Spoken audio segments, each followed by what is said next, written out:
के कोठरिया हो दीनानाथ, रूप छन लागल केवा।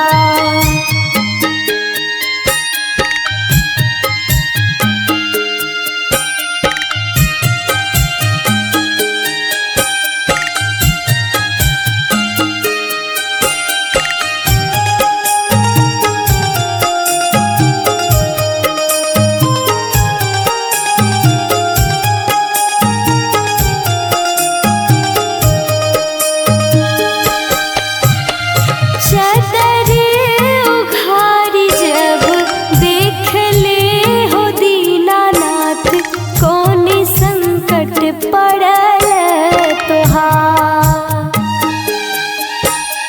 कौन संकट पड़ल तोहार। पुत्र संकट पड़ल मोरा हो दीनानाथ, ताहिले के बरवा धैल ठार। आठ ही काठ के कोठरिया हो दीनानाथ, रूप छन लागल केवा।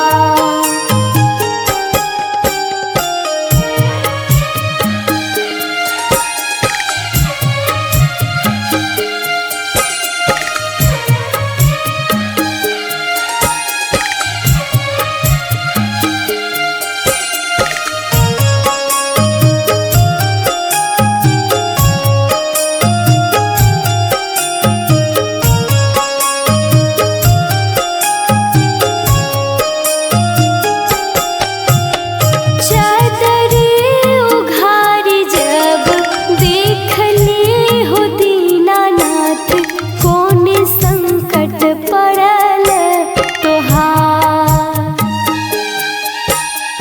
कौन संकट पड़ल तोहार। नैना संकट पड़ल मोरा हो दीनानाथ, ताहिले के बरवा धैल ठार। आठ ही काठ के कोठरिया हो दीनानाथ, रूप छन लागल केवा।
के कोठरिया